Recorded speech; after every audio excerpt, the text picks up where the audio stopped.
मेरा सत्संग बख्शने संगत जी जय गुरु जी। पहले तो दीपिका आंटी नाम है। दीपिका आंटी बहुत बहुत मुबारक है आपको। और अभी जो सत्संग सुना अंकल का और आंटी का, मैं तो आज समझ नहीं पा रहा मैं बोल पाऊंगा कि नहीं। अद्भुत सत्संग और अद्भुत ब्लेसिंग। इस जगह को समझ लें, इस दरबार को समझ लें, या हम संतों को समझ लें। मतलब वाकई में अंकल, मैं नहीं बोल पा रहा हूँ, आज बोल नहीं पा रहा। बहुत शुक्राना है, बहुत शुक्राना है। हम सब बहुत ब्लेस्ड हैं। और आज की वाणी में, आज की जो व्याख्या में हमने सुना, कोई बिरले ही ऐसे ब्लेस होते हैं अंकल। करोड़ों की संख्या में जनता है, करोड़ों की संख्या में लोग हैं। आज के शब्दों में ये आया, ये विरले ही हैं जिन पे इनकी कृपा होती है। ये विरले ही हैं और हम उनमें से कुछ विरले हैं। तो ये किस हमारे जन्मों के कर्म हैं हम समझ नहीं सकते और हमारे शुक्राना नहीं खत्म होते। पर ठीक है, अब निभाना है सब कुछ, सेवा मिली है। आज मैं बहुत हिम्मत करके बोल पा रहा हूँ। वाकई में ये सत्संग सुन के ऐसे बहुत कभी देर ही ऐसे सत्संग सुनने को मिलते हैं, छू गया अंदर। और अभी तक मैं खुद कांप रहा हूँ। चलिए महाराज शक्ति दीजिएगा, जो सेवा दी है उसको पूरा निभाएं। आज हम 9वें दिन पर हैं, 9th डे, और महाराज ने सेवा बख्शी है, पूरी कराएं, कृपा करें। जपजी साहब के ऊपर हम जिक्र हो रहा है पिछले 9 दिनों से। मूल मंत्र जो एक ओंकार, उसका ही पूरा अर्थ ये जपजी साहब है। और गुरबानी की सबसे पहली बानी है, ये हम सुन चुके हैं। तो आज गुरु अर्जन देव महाराज इसी बानी में से ये उन्होंने आज उच्चारण किया, आद सच जुगाद सच, है भी सच नानक होसी भी सच। मतलब जब से ये सृष्टि है उससे पहले से तुम है, जब ये सृष्टि आज है तब भी तुम है, और जब ये सृष्टि नहीं होगी तब भी तुम है। तू अनंत है, तू पहले भी था, आज भी है और आगे भी रहेगा। हम रहे न रहे पर ये हमेशा रहेंगे। ये आज सच का उन्होंने एक छोटा सा अर्थ समझाया। और आज बड़ा ही सुंदर उन्होंने गुरु के रूप का वर्णन किया कि कितने सुंदर हैं आप, कितने सुंदर हो आप। उनकी बनाई हुई सृष्टि कितनी सुंदर है। उन्होंने ये जिक्र किया कि जब उसकी बनाई हुई सृष्टि इतनी सुंदर है तो आप कितने सुंदर हैं और आप कितने सुंदर होंगे। ये मेरा भी बड़ा पर्सनल एक्सपीरियंस है, क्योंकि महाराज से पुरानी जर्नी है। सौभाग्य प्राप्त हुआ, महाराज को साक्षात रूप में देखा हुआ है जब अपने चोले फॉर्म में थे। जब मैं पहली बारी दरबार में एंटर हुआ था, अंपायर के शब्द बानी ऐसी चली रही थी और महाराज अपने सिंहासन पर बैठे थे। तो मेरी ये जो मैं लाइनें बोल रहा हूँ, ये सब संगतें ऐसे बोलती हैं जब पहली बार ऐसे दर्शन होते हैं। हमें बयान नहीं कर सकता कोई, जिस ऑरा में वो थे।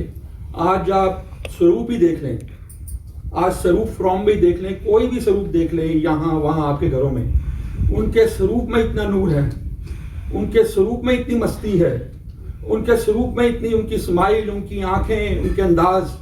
तो जब साक्षात वो बैठे हो तो बयान ही नहीं कर सकते। बहुत बड़ी ब्लेसिंग थी और आज तक है। और आज उसी का उन्होंने वर्णन किया, ये बहुत ही सुंदर तेरा रूप है, बहुत ही तेरी बनाई हुई सुंदर तेरी सृष्टि है। आगे उन्होंने ये बताया कि हम सब भाग रहे हैं, हम सब एक चीजों के लिए उन्होंने नाम लिया आज। पहली चीज पदार्थ, हम सब पदार्थों के पीछे भाग रहे हैं, पदार्थों को इकट्ठे रहते हैं, ये भी मिल जाए वो भी मिल जाए। उसके बाद दूसरी चीज उन्होंने बताई शक्ति, पावर के पीछे भाग रहे हैं। तीसरा उन्होंने बताया सुख चाहिए हमें, हम दुख नहीं चाहते, हम सब सुख चाहते हैं। तो उन्होंने बताया ये तीनों चीजें जिसके लिए हम भाग रहे हैं, ये कैसे प्राप्त हो, ये कैसे मिल सकती हैं, क्योंकि ये सब क्षणिक है। हमें मालूम है ये आज अगर सुख है तो कल दुख भी है, आज अगर पावर है तो कल नहीं भी हो सकती है। तो आज हमारे पास कोई पदार्थ है, कल को नहीं भी होंगे।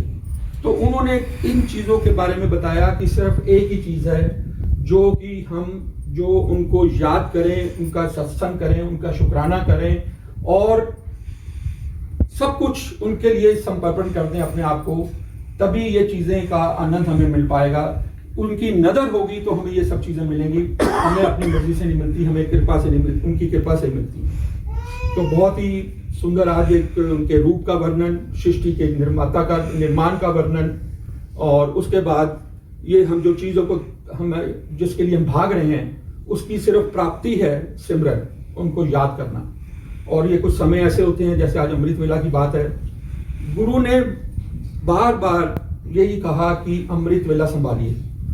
ये इसके लिए भी बहुत बड़ी हम बात कर चुके हैं और डिबेट भी होता है, पर हमें किसी से कुछ नहीं है, हमें अपने का देखना है कि हमें बख्श दें, क्योंकि बख्शता वही बात आ गई विरलों को। ये विरले ही हैं जो आज यहाँ बैठे हैं, जो कहीं और अपनी जगह कर रहे हैं, पूरे विश्व में अमृत वेला हो रहा, ये विरले ही हैं, ये उनकी नजर है जिन पे, वही हैं, वही समझ पाएंगे। हर कोई नहीं समझ पाएगा, उनकी नजर के बिना तो हम समझ नहीं सकते। तो बहुत शुक्राना है इनका, बहुत कृपा है। समय बहुत कम होता है, बोलने के लिए तो बहुत कुछ होता है। तो आज क्योंकि साखी थोड़ी सी लंबी है, और अपन एक चीज और सच मैं बता दूं, अभी हम सुन रहे हैं पिछले 9 दिनों में कि महाराज एक शब्द को ही महाराज दोहराए जा रहे हैं, एक ओंकार। पहला शब्द गुरबानी का, पहला शब्द गुरु नानक के मुख से निकला हुआ एक को समझना ही सबसे बड़ी बात है। ये बीज मंत्र है एक ओंकार। तो इतने दिन से हम एक ओंकार को ही समझ रहे हैं, क्योंकि महाराज ने ये समझाने की कोशिश की है कि जब तक हम एक को ही नहीं समझेंगे हम आगे समझ नहीं पाएंगे। तो हम एक को ही समझ रहे हैं। तो एक नंद सिंह जी ने बड़े ही अलग अंदाज में हमें समझाने की कोशिश किया है। उन्होंने जुआरी की भाषा में बताया, प्लेइंग कार्ड्स, ताश हम सब जानते हैं। उन्होंने कहा हम सब खेलते हैं ताश। तो उन्होंने ताश के पत्तों के हिसाब से हमें समझाया कि जो पहला नंबर 2, हर नंबर दूसरे नंबर से डरता है। 2 को तिक्की का डर है, तिक्की को चौकी का डर है, क्योंकि उसके नंबर उनके ऊपर चलते हैं। तो जो 10 नंबर पे हैं, जब 10 नंबर आ जाते हैं, 2 3 4 5 6 7, हर एक नंबर को अपने ऊपर वाले नंबर से डर है। ऐसे ही 10वां जो नंबर है उसको गुलाम का डर है, जो हम क्या देखते हैं ताश में, सबने देखा हुआ गुलाम। वो गुलाम उन्होंने बताने की कोशिश की। गुलाम मतलब जैसे सरकारी नौकर होते हैं, जो हमारे समाज में सेवा करते हैं, अफसर होते हैं, वो गुलाम के लिए उन्होंने कंपेयर किया। गुलाम को डर, ये जितने भी 10 हैं ये सब गुलाम से डरते हैं, क्योंकि आज भी हम सरकारी अफसरों से डरते हैं जो अपनी अपनी पदवी पे बैठे हैं। ये उनका एक सिस्टम है। गुलाम को डर है बेगम से। अब उसको बेगम से डर क्यों है? क्योंकि बादशाह की पत्नी है, बादशाह की रानी है, और बेगम की भी एक अपनी बहुत पावर है। बेगम को डर है बादशाह से। अब बादशाह अल्टीमेट है, सारी पावर उसके हाथ में है, वो किसी को भी सजा दे सकता है, किसी को भी कुछ दे सकता है, राज्य दे सकता है। तो बेगम डरती है बादशाह से। अब बादशाह किससे डरता है? अब ताश के पत्तों पे आ जाए, इक्के से। एक महाराज ने आज इस ताश के पत्तों में हमें समझाया, एक की ताकत, एक की महिमा, कि जब बादशाह भी है वो एक से डरता है। एक का उन्होंने कहा निरंकार, एक निरंकार, एक रूप। तो ये बड़े बड़े छोटे से एक उदाहरण होते हैं हम जैसे नादानों को समझाने के लिए कि एक की बहुत ताकत है। ये एक शब्द में बहुत ताकत है, और इसे वो समझने में हमें कितने दिन लगेंगे, कितने महीने लगेंगे, कितने जन्म लगेंगे, क्योंकि बार बार ये बात बताई जा रही है कि एक को मान लो, एक से जुड़ जाओ। 2 नाव में चल के नहीं पार लग पाएंगे, एक में ही आपको सवार होना है, किसी के रूप में, जो भी आपका इष्ट है, जो भी है। एक से प्यार करो, एक ही से सच्चा प्यार हो सकता है, हर एक से वो प्यार नहीं हो सकता। तो छोटे छोटे महाराज जितना हमें समझा पा रहे हैं, बहुत शुक्राना उनका। तो आज की साखी पे भी आते हैं, जैसे आपका सत्संग अंकल का भी अद्भुत था, आंटी ने भी सुनाया। आज की साखी भी बड़ी झंझोड़ने वाली है। पुराने समय की बात है, एक राजा है, एक रानी है, बहुत धर्मात्मा पुरुष है राजा, बहुत अच्छे उनके विचार हैं, बहुत दानी हैं। उनकी औलाद नहीं हुई, कई साल बीत गए, औलाद नहीं हो गई। अब राजा है, चिंता है कि मेरा वारिस कौन होगा, क्योंकि राजाओं को ये चिंता होती थी कि मेरे जाने के बाद मेरा राजपाट कौन संभालेगा। तो वो इसी चिंता में रहता है, बड़े यज्ञ कराता है, बड़े दान पुण्य होते हैं, बड़े कीर्तन, जो भी उससे बस में हो सकता है वो करता है, पर उसके औलाद नहीं होती। एंड में आके राजगुरु कहते हैं, मंत्री कहते हैं, राजन इसका एक ही इलाज है, तेरे पुत्र हो जाएगा, तेरे को किसी की बच्चे की, बालक की बलि चढ़ानी है। अब राजा ये सुन के कहता है बालक की बलि चढ़ानी है? वो तो बड़ा ध्यानवान पुरुष राजा था, कहता है ये तो पॉसिबल ही नहीं होगा, मैं किसी बच्चे की बलि चढ़ा दूं? तो उन्होंने कहा यही एक, क्योंकि राजगुरु थे उस टाइम, ऐसी चीजें चलती थी। उन्होंने कहा ये तेरे को एक बालक की बलि चढ़ानी है, तब अगर तू बलि चढ़ाएगा।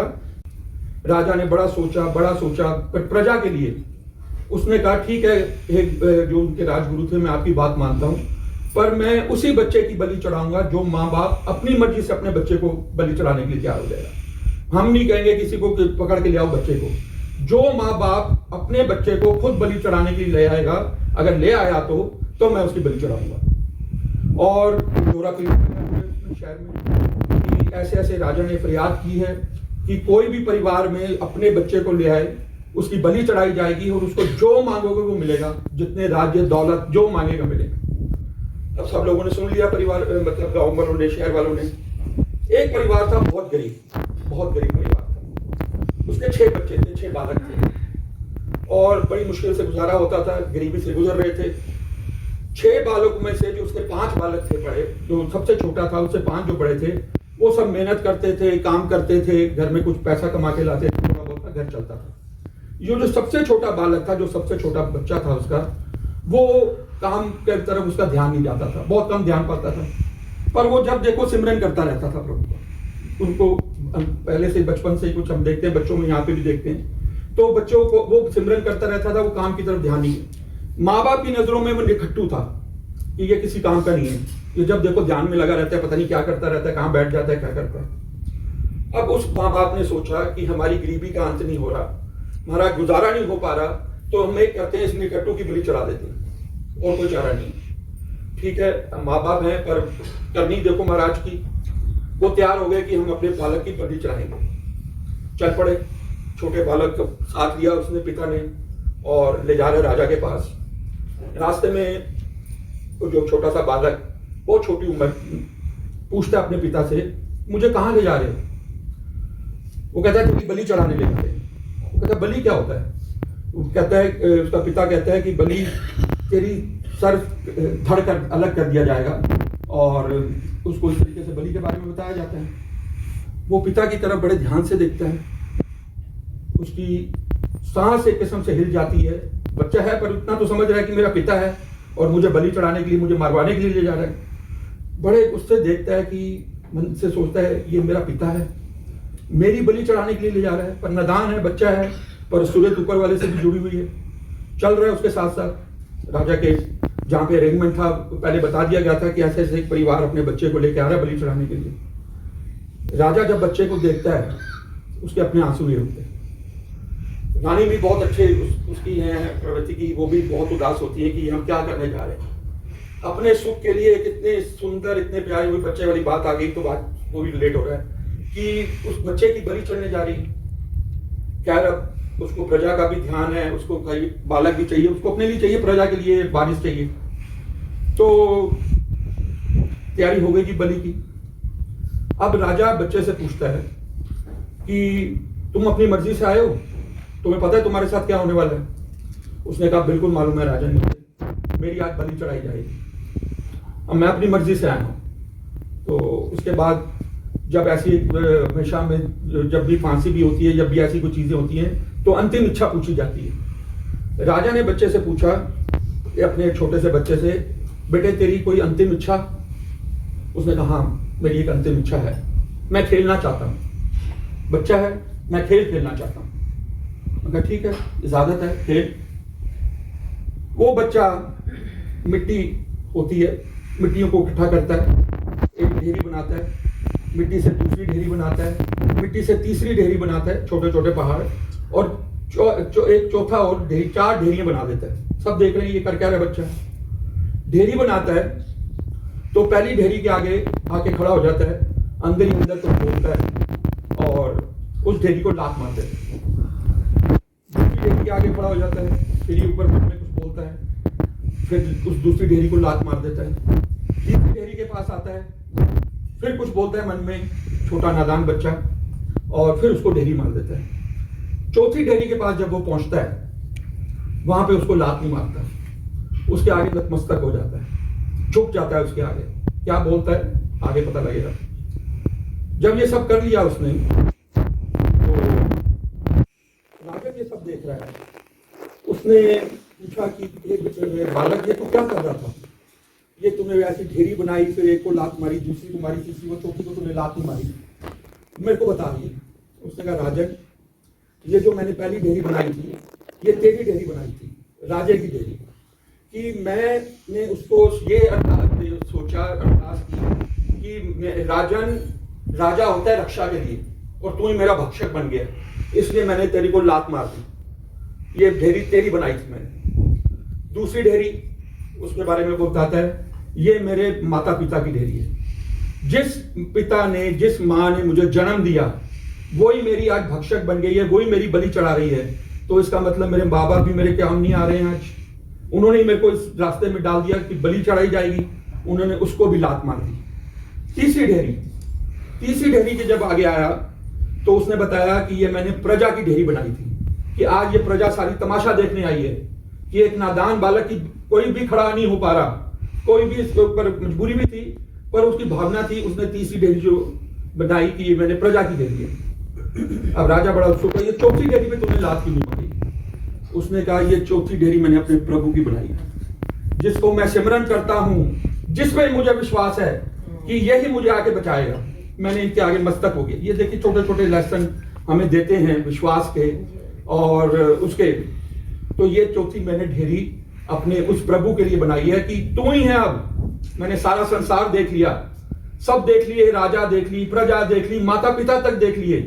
ये देखिए ये तो सच है, ये सब ठीक है। आज हमें हर रिश्ते का मान करना है, आज हमें सबकी वो इज्जत करनी है, पर संग कोई नहीं जाता, संग कोई नहीं जाता। ये इतिहास है, सब अकेले जाते हैं। कोई जैसे पहले बता रहे थे, हम पदार्थ इकट्ठे करते रहते हैं, पर जाते हैं वो पदार्थ साथ में, सब यही रह जाएंगे। इंसान अकेला है, इंसान अकेला जाएगा, पर जाता है तो सिर्फ आपका किया हुआ जप नाम, बस आपके किए हुए अच्छे कर्म यही जानेंगे, कुछ नहीं। तो वो राजा तो सुन के फूट पड़ा, रोने लग पड़ा, ये क्या बोल रहा है बच्चा।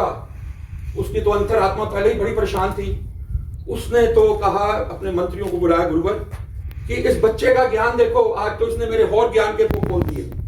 जब हम ये बलि की बात कर रहे हैं, मुझे आज, मैं आपकी सबकी बात मान के मैं तैयार हो गया कि मैं बच्चे की बलि चढ़ाने जाता हूँ। मुझे इस बात की गारंटी दो पहले कोई, कि अगर आज मैं बलि चढ़ाऊंगा तो मेरा बालक होगा कि नहीं होगा। इस बात की गारंटी जो देगा, जब तक कोई बंदा मेरी इस बात की गारंटी नहीं देगा, मैं बलि नहीं चढ़ाऊंगा। खड़े हो जाओ उनमें से एक। नहीं, अगर मेरा बालक हुआ तो उसका ही सर धड़ कर दिया जाएगा। अब सब चुप हो गए। ज्ञान बांटना तो बड़ा आसान है, ज्ञान बांटना बड़ा आसान है। मैं भी खड़ा होकर ज्ञान बांटू, पर उस पर अमल ना करूं। तो अब सब मतलब चुप हो गया। गुरु, अगर ये बालक नहीं हुआ तो हमारे ही सर धड़ हो जाएगा, इसकी बलि भी चढ़ गई और उसके बालक ना हुआ, करता तो विधानता है। अब राजे को समझ आ गई, उसको ज्ञान मिला। उसने कहा, हे पंडितों, हे मेरे गुरुओं, हे मंत्रियों, ये बालक को ही मैं क्यों ना गोद ले लूं? इस बालक की मैं बलि क्या चढ़ाऊं? मैं इसको ही गोद ले लेता हूं। क्या करनी करते हैं विधाता, क्या लेखे बदलते हैं, क्या लेसन हमें देते हैं। तो इन शॉर्ट राजा ने उसी बालक को गोद ले लिया। अब जब गोद ले लिया तो बच्चा, नादान बच्चा, पर सूरत जुड़ी हुई है प्रभु से, वो गया और उसने जो ढेरी बनी थी चौथी, उसको गले लगा के रोने लग गया। उस गले लिपट गया उस ढेरी के साथ और अंदर से शुक्राना किया कि हे प्रभु, तू ही सच्चा है, बस तू ही मेरी रक्षा के लिए आया। सबने पीछा छोड़ दिया, उस ढेरी को लाके रो पड़ा। तो कितनी प्यारी व्याख्याएं हैं, कितने प्यारे सत्संग हैं, हमें इस बात का लेसन देते हैं कि हम समझ जाएं। जब कोई, वैसे तो बिल्कुल ठीक है गुरु महाराज ने, जब जागो तब अमृत वेला। तो हमें जागना है। ये बानियां, ये शब्द, ये सत्संग, ये सब हम अपने आप को जगाने के लिए करते हैं। एक तो शारीरिक जागना है, अमृत वेला समय हो गया 4 बजे 3 बजे। जब तक हम अंदर से नहीं जागेंगे तो अमृत वेला भी नहीं होगा।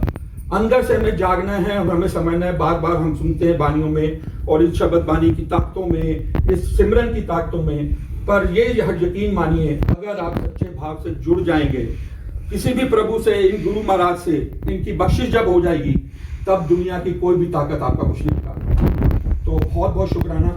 जय